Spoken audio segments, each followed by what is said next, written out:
It would seem that Twitter is spying on us all, and Elon Musk is not the free speech warrior we all thought he was. I am completely, utterly shocked that anyone could possibly be surprised by this. Greetings and salutations, my friend. It would seem that every new month brings some new shitty news. And it could be much worse, right? We could have had another war or a new gender. My gender is and my pronouns are. But this time it's Twitter that's in the spotlight, or how it's now called, X.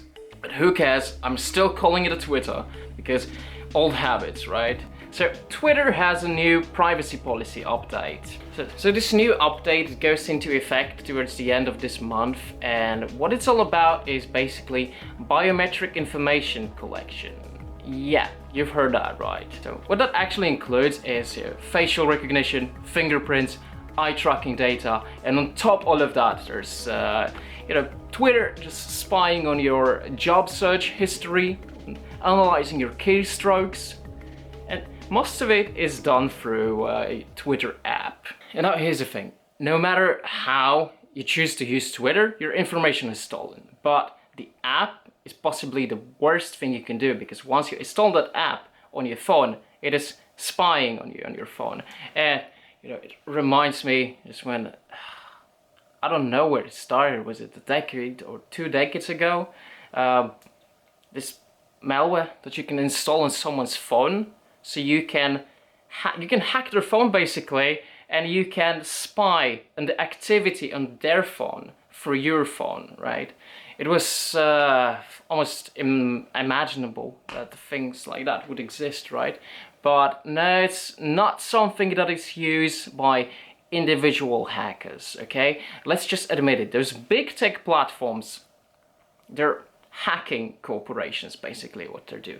They hack your privacy, they hack your life. But I'm on Twitter, right? So does it make me a hypocrite for using a Twitter and talking about it? And here's the thing, I haven't been using Twitter until this year, mostly because I had no intention to, right? I'm using Twitter because it actually helps me get in touch with other people who make similar content to mine, or people who want to interview me, stuff like that. But I was never a big fan of social media, and some time ago I deleted most of my social media, and if it wasn't for the fact that I'm a public person, I wouldn't be on social media. I see it as a necessary evil in a way, because let's face it, right? Facebook, Twitter, all those big tech companies, Google, it's all the same shit. It's the same shit, different toilet, really. I find it so surprising that the right has been idealizing Elon Musk in this romanticized way, right? Because it's a very romantic idea to have this millionaire who's one of the elites, but he's on our side, like the good one. If you buy into this idea, it's very romantic, right? But it's about as real as the love in a Disney movie. Free speech is meaningless unless you allow people you don't like to say things you don't like. Honestly, I never had much trust in Elon, right? Because he knows exactly what he's doing, right? He sees the audience, a specific group, and things like, what is one thing they care about the most, right? And in case of the right, they wanted a social media platform that promotes free speech, right? And then boom, you see the opportunity, right? Because all those people, they're not about what you want. Everything that seems important to you, no matter where you are politically, to them it's just trivial. It's trivial shit. And they know how to use it against you, right? And they know exactly how to use your tribal nature against you all, to pin you against each other, instead of seeing who exactly is the problem, And the problem, it's not the liberals, it's not the conservatives, it's those guys. But They want your attention elsewhere, right?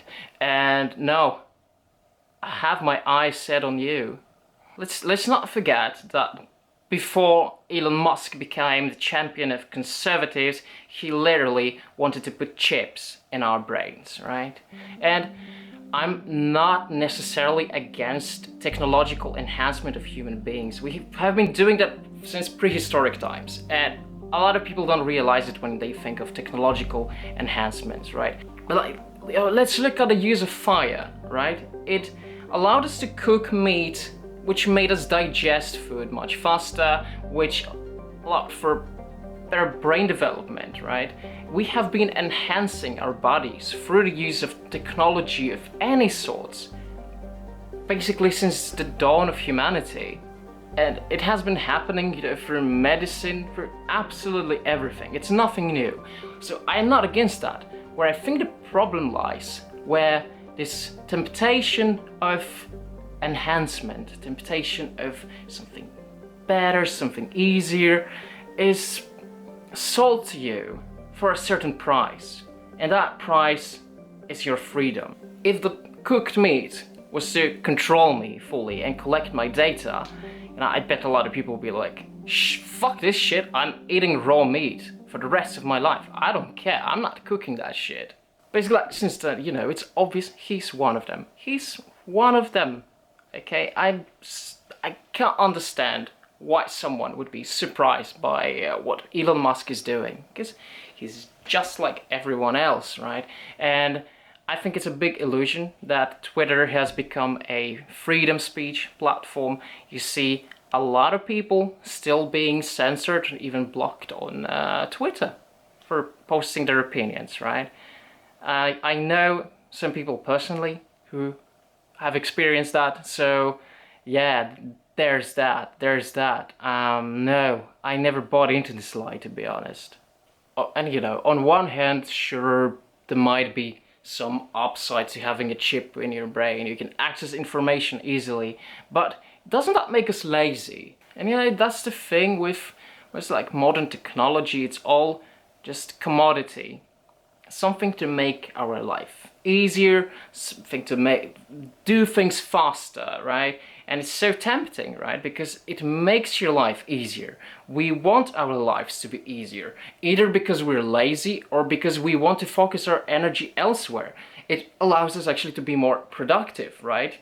I can spend much more time doing something productive if I have an automatic vacuum cleaner, which I can just press one button on and it does the work for me, instead of spending 5-10 minutes vacuuming my apartment.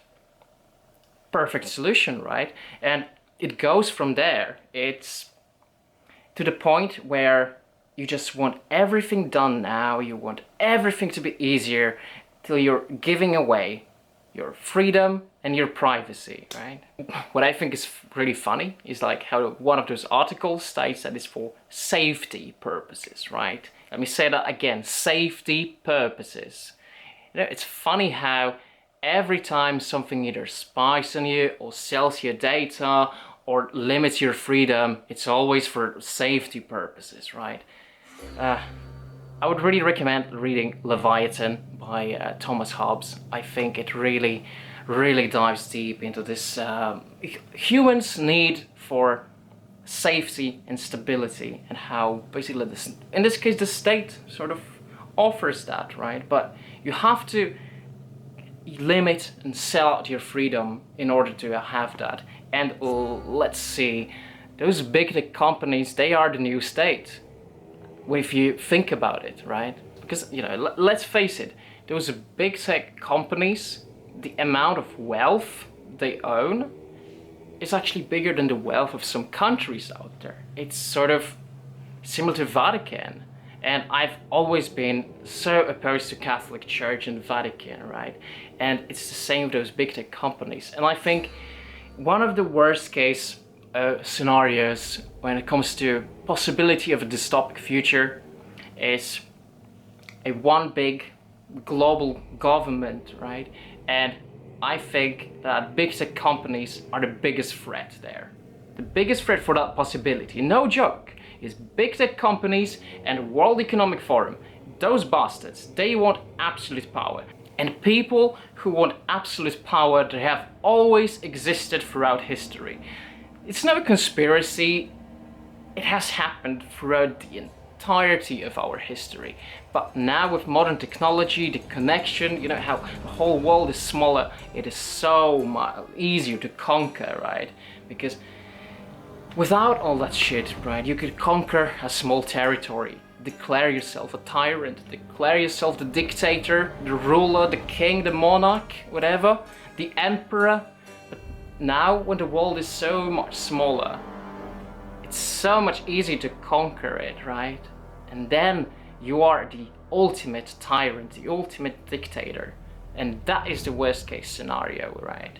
I truly believe that those elites, both technological and economic and political and religious elites, they think of themselves as gods.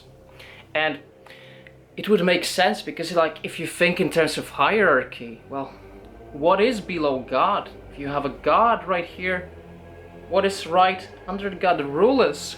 Above the ruler you have the ultimate ruler, right?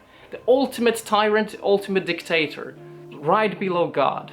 And if you think about it, in ancient Egypt, Pharaoh, the Egyptian king, was literally viewed as an embodiment of gods, right? And I think it just paints the whole picture so perfectly, because that's what it boils down to. They think of themselves as gods on earth, and I don't think anyone should have that sort of power.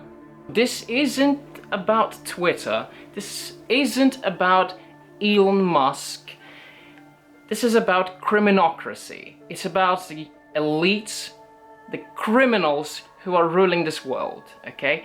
And politicians are part of that too, you know? And sometimes I'll get people, when I say some shit about Biden, they will say, oh, you're supportive of Trump, right? Or if I say some shit about Trump, they're like, oh, you're one of those Biden supporters.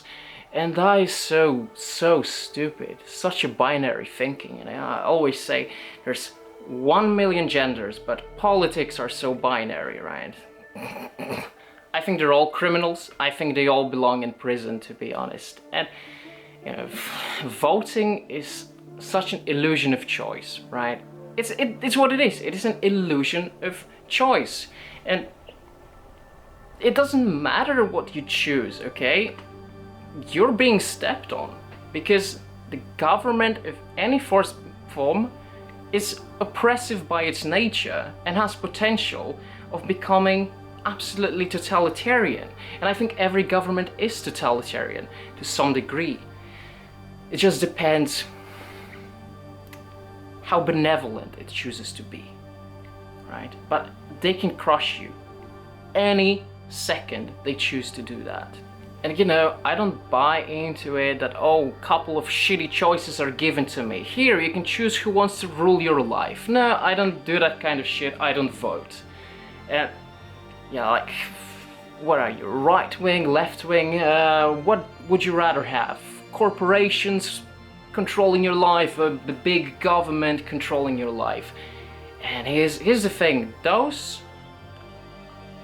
they're one single entity, right? With different branches, really. Again, same shit, different toilet. And yet, I don't think anyone should be forced to live under a specific ruler, under a specific leader. I think everyone deserves the exit options. Sort of like, oh, you're not happy with your doctor, your GP, right? You can change your GP. You're not happy with what kind of values your school is instilling for your kids, you have the right to take your kids out of that school. And I think it should be the same thing when it comes to the state and the leaders. We need decentralization of power, basically. And this decentralization of power, it's about politics, it is about technology, it is about big tech companies, it is about big business, it is about the church, it is about all of that, really. Till now, we have lived in a post-monarchist world, and what I think we need is a post-anarchist world. But more on that in my book on which I'm working right now. So if you're interested in this topic, you might be interested in reading this book when I'm done with it. Gosh, oh gosh, this video is quite a rant, wasn't it? I think I might have channeled my inner Alex Jones. Alright, I will see you all next week, and I hope you all have a fantastic day. Actually, I don't know if I'll have time to make a video next week. We'll see. We'll see. Maybe 2 weeks from now. But looking forward to seeing you all. Ciao.